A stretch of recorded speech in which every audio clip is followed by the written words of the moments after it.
Each man must do his bit. Welcome to another edition of Public Interest. I am Gabriela Patram. Joining us again is former President of the Cooperative Republic of Guyana and leader of the People's National Congress Reform, Mr. David Granger. Sir, thank you very much for being with us once again. It's always a pleasure, Gabby. Sir, today our discussion is going to be a little bit heated. I'm going to be putting you on the spot a lot. But I want us to talk a little bit today about social cohesion and economic growth. Under your tenure as president, you would have made some profound statements on social cohesion, such as our diversity is an asset, the nation's future depends on a deeper social cohesion and political inclusiveness, and social cohesion ensures people are treated with respect. Also, in my research, the Oxford definition of social cohesion is the act or state of keeping together or being in unity. Before we get into the first question, what would you put as a definition of social cohesion? Thank you, Gabby. I wouldn't try to define it in that way. But certainly, I feel the key word is respect, that in any community, all of the citizens should be treated with respect under the law. And also, all citizens should be given equal opportunity to develop themselves. And you can't have cohesion without respect and opportunity. But the important thing is to bring people together, because in Guyana and in many societies around the world, people come from diverse origins. And if you want to move the country forward as a whole, there must be some form of cohesion. And people have to treat one another with respect. As long as there is disrespect, there's going to be exploitation. Once there's exploitation, the country is going to be plagued with disorder. So I would say respect and give everybody an opportunity, whether you live in the hinterland or coastland, whether you are of one ethnicity or another, one race or another, one religion or another. People must be given equal opportunity to develop themselves. Sir, on that note, over the past 12 months, since the general and regional elections, media reports have been filled with accusations and allegations of racial hostility. What is responsible for the apparent rise in reporting of racial issues? It is significant that you should mention the last 12 months, because I would say that when we went into government in 2015, the coalition that is, the first thing I did was to set up a department of social cohesion, to appoint a minister of social cohesion, because I felt social cohesion was the single most important thing we needed to do. Okay, we need economic development, but everything will be slowed down unless there is social cohesion. We wanted to get the country moving forward. And you're right, over the last 12 months, we've seen almost a halt, if not backward movement, because as early as the 6th of March, while people were still wondering what the outcome of the election would be, we had about 6 riots all over the country, sponsored or certainly involving members of the PPP. In one case, 2 of the serving ministers now in the cabinet were in the midst of the crowds. You had disorder in the quarantine at East Bank, Ganji, and Tain. You had disorder at Bath. You had disorder at Lusignan on the West Coast and East Bank. So it is not just a matter of rumors. It's not just a report. It's not just a matter of allegations. Starting from the 6th of March, you had incidents. And when you look at the newspapers, when you look at social media, you can see that these are real. There are issues which are unresolved. And by dismantling the Department of Social Cohesion, the present administration has done the nation a disservice. Right now, nobody's looking after this important element. It's not just a social sideshow. Social cohesion is important to human existence. That every African child, every Amerindian child, every Indian child, every mixed child, must be given the opportunity to go to school and to enjoy the benefits of this country. And we need to be more cohesive as a society. Look at the dismissals of public servants. Even a blind man can see what's happening. Some people are, reluctant to make racial allegations, but it's quite clear to the person who have been dismissed that, the dismissals are not based on ideology. They're based on the absence of an appreciation of the need to have services which are socially cohesive. So it's a big misstep. It is a big mistake on the part of the present administration to deal with social cohesion, knowing what is taking place in the media, knowing what is taking place in the streets, knowing what is taking place within the political environment, the political landscape.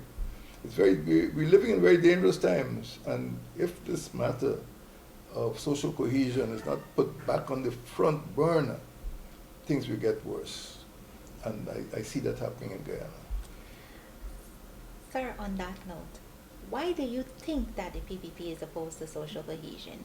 I asked that question because they were against it. For example, on the 2nd of November in 2017, I remember. the then leader Yes. of the opposition displayed a placard in Parliament calling social cohesion, and I quote, a farce. Also, we had the then General Secretary Clement Rohi saying, and I quote, PPP will ensure that the so-called Ministry of Social Cohesion does not succeed. I have another one here saying that the roundtable discussion that you hosted on the 3rd of September 2015 as president, he described that roundtable discussion as another talk shop. Why are they against social cohesion? But you have to ask them, quite frankly. You have to ask the people who made these statements. It's bizarre. Here you have a society with people of different ethnic origins, from different ethnic origins. And you would think that any government would be interested in a more cohesive society. I was victim of that November 2017 display in the National Assembly, and Mr. Jagdeo was sitting directly opposite me. Well, I was directly opposite the coalition seats, and you could see this. It was printed in the paper, so it's not a secret. Why are the PPP officials, why are senior members of the PPP against social cohesion? I can only surmise. Clearly, I think a senior PPP member said that they're going after the African votes. They feel that they've got one part of the electorate, secure, and I think that's bizarre. I mean, they obviously have no regard for the intelligence of the electorate, and to deliberately say, that they are going after specific ethnic groups shows that they don't have a national idea. And in the coalition, we have said over and over again that we're building a big BENAB, and we want people from different constituencies to come into the BENAB. And let us all, as Guyanese, sit down together and resolve our differences. That is what the Constitution calls for. That is what we understand by inclusionary democracy. The PPP refuses, absolutely refuses to have any sort of alliance or coalition. And if you want to collaborate with the PPP, you have to take a subordinate position. You're not going to sit down at the table with them. You come in, you either join the PPP or you stay out in the rain. And we are different. We say, come in, bring your constituents, bring your members into the coalition, and let us as Guyanese move forward. Why is the PPP opposed to social cohesion? From the start. You quoted what one General Secretary said, and then the second General Secretary made a similar remark. And of course, once they were given the office of government on the 2nd of August 2020, they shut down the Department of Social Cohesion. And it shows the absence of social cohesion. Shows you cannot leave that to the whims and fancies of individuals. It has to be institutionalized. There has to be a dynamo, an engine, a powerhouse driving social cohesion. It wouldn't happen by itself. And what is happening is we're in a sort of free fall. Nobody's looking after the measures that are needed to bring people together. And I think it's a great pity. Why PPP is against it? Because perhaps they feel that if people are allowed to choose more freely, if people are allowed to mix, if people are allowed to share other opinions, that, you know, they would see through the PPP's policies, and they say, well, look, they're not going to offer us any future for my children, you know, and I better not go with the PPP. So they're afraid of losing their support. So they feel that by restricting or preventing the development of this concept of social cohesion, that they could hold on to a part of the electorate, which is untrue. The electorate is very intelligent, and I think the electorate, regardless of the ethnic origins, you know, will make choices based on their best interests. And by shutting the door to social cohesion, I think the PPP is trying to restrict the choice. I don't think that's good for Guyana. Sir, we're still on the current administration. You would have referred to the 12th of January as Chinese Arrival Day. Wednesday of this week we would have celebrated Indian Arrival Day. And the Monday, yes, the 3rd of May would have been Portuguese Arrival Day. These observances are very important to the people of Guyana, but they seem to have been dismissed by the current administration. If you would like to address that, and also how do you believe that these observances, observances could change racial attitudes? I did it for a good reason, that I am aware that every ethnic group, you know, has interests, it has certain predilections, and no one person or government must decide to make decisions on behalf of that ethnic group. As far as the way they see their own history, the way they see each other, the way they see their homeland, their motherland, where they came from. And for a long time, well, I think I'm the first president to actually establish a practice called Chinese Arrival Day on the 12th of January. And we actually went over to Windsor Forest, which is the birthplace of our first president, Arthur Chung, because that is where the first Chinese immigrants landed when they came into this country in 1853.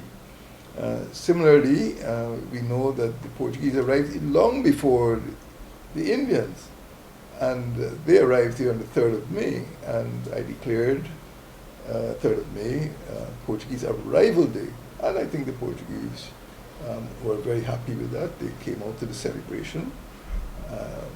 And 5th of May certainly is Indian Arrival Day, and I accept it's Indian Arrival Day. I know the previous, when the PPP was in government, they tried to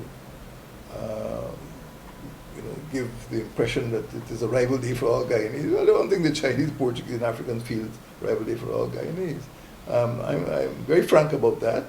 I have no problem with an arrival day, but I pay tribute to the Indians who came to this country on the 5th of May, 1838.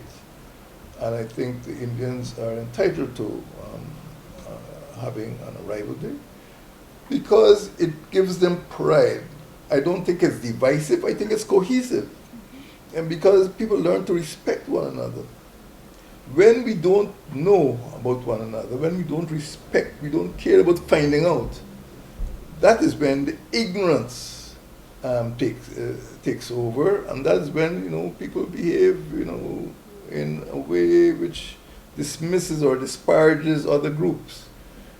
But everybody must have pride in their own origins, their own histories, their own cultures, and it cannot do harm to Guyana to allow each ethnic group to have such an observance. Everyone knows that there's Indigenous Heritage Month, which all Guyanese pay tribute to the original lords of the land, and we must regard one another.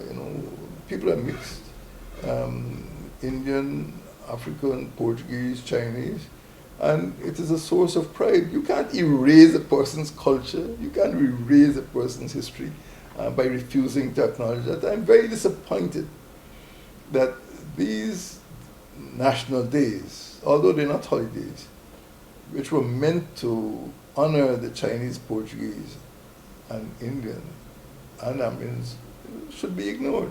For example, we also declared, a day for Stephen Campbell. So in addition to Indigenous Heritage Month, there's a particular day which we honor Stephen Campbell. I don't know what the PPP administration is trying to prove by ignoring these days. It's not because Granger invented it. I didn't invent it. I didn't bring the Chinese here on the 12th of January, 1853. It's there. Recognize it and give credit to the people who have contributed to developing this country. I think it's a cohesive factor. It is not divisive. And what is divisive is knowing it's there and refusing to acknowledge it. Thank you for that, sir. Sir, I want us to switch gears a little and speak about an event that sparked worldwide outrage, which is the murder of George Floyd in Minneapolis, in the USA on the 26th of May.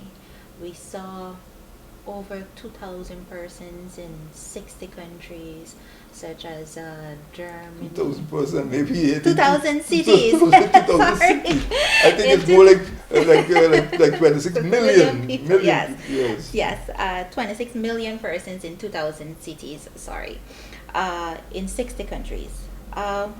Because of that event, the Black Lives Matter movement was birthed. Do you think that movement is relevant to Guyana? Black Lives Movement is relevant to the entire world. I don't think George Floyd could ever conceive that his death would spark such a massive movement. In fact, even in my own knowledge of history, I don't think that any ethnic or racial event has had that impact. It seemed to have happened just at the right time when President Trump was there in the United States. And of course, it's not as though the world was waiting for that to happen, but let me say this.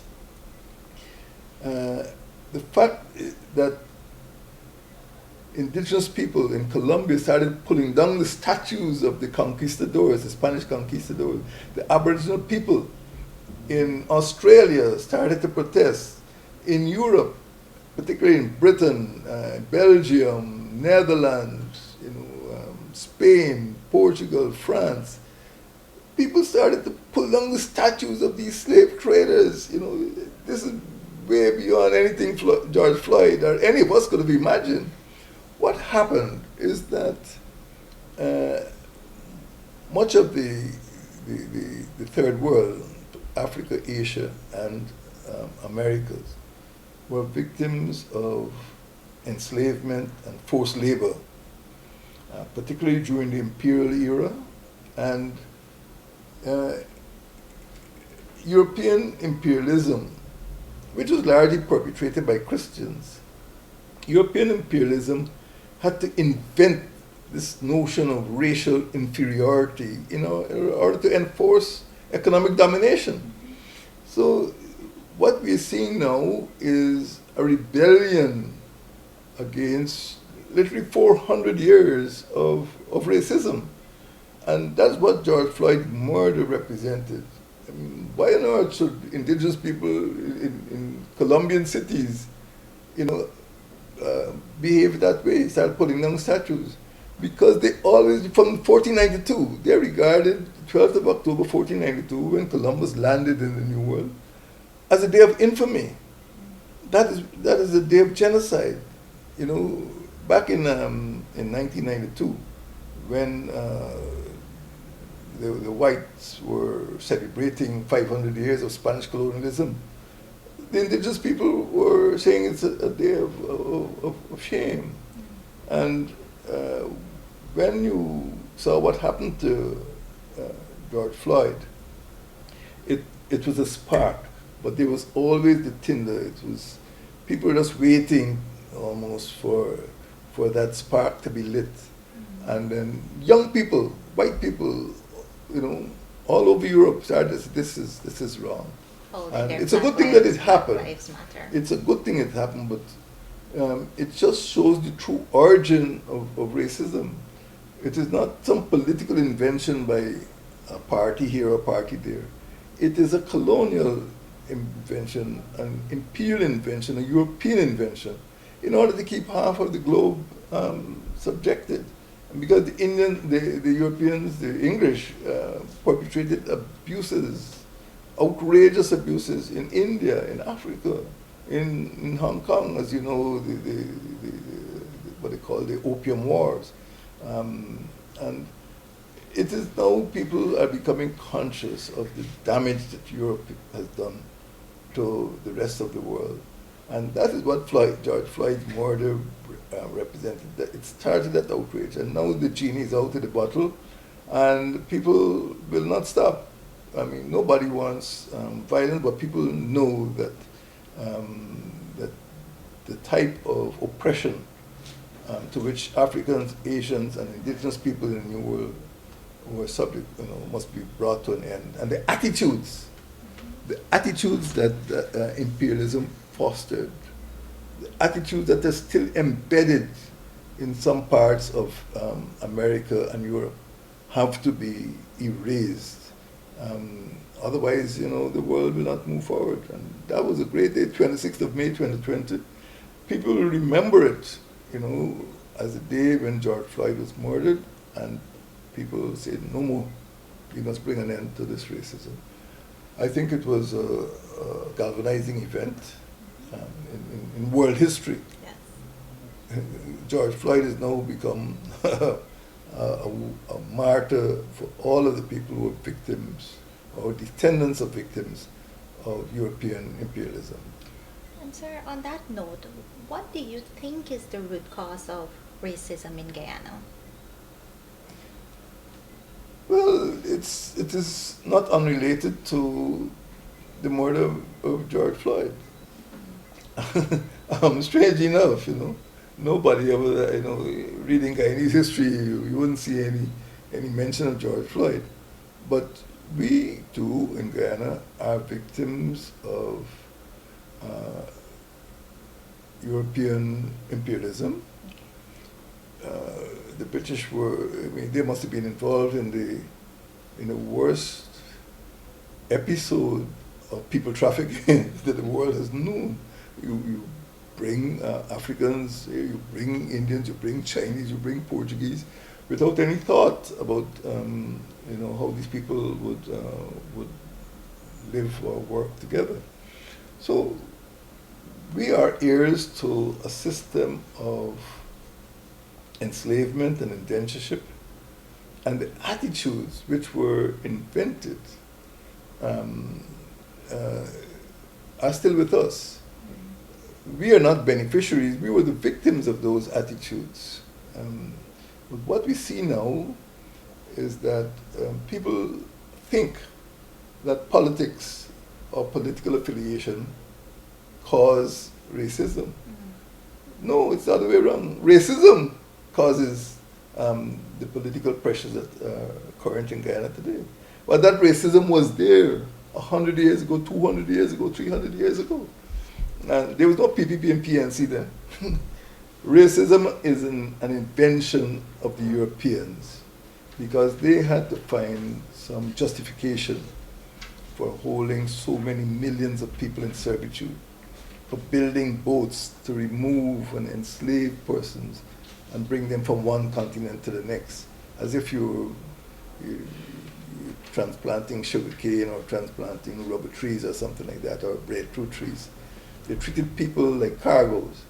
And those attitudes, which were meant to support British colonialism, are still there. But people think now that this was something that the politicians invented. No, they're quite wrong. It is something that the Europeans invented. You see, the Christian Europeans and Americans could say, look, these are not real people. These are just beasts of burden. And the moment they accepted that these were people, that these were Christians, you know, they had to find some way of justifying it. Even up to a few years ago. I mean, even in our records, Portuguese are not regarded as European. You had European and Portuguese, but the Portuguese are Europeans. But they had to find a way of defining the Portuguese as non-white in order to keep the Portuguese as indentured labour. That is the origin of it. And in present-day Guyana, we still have remnants of that thinking, which was invented by the British to justify the colonial and imperial exploitation of all colored peoples. The Chinese suffered, Indians suffered, Africans suffered, indigenous people suffered.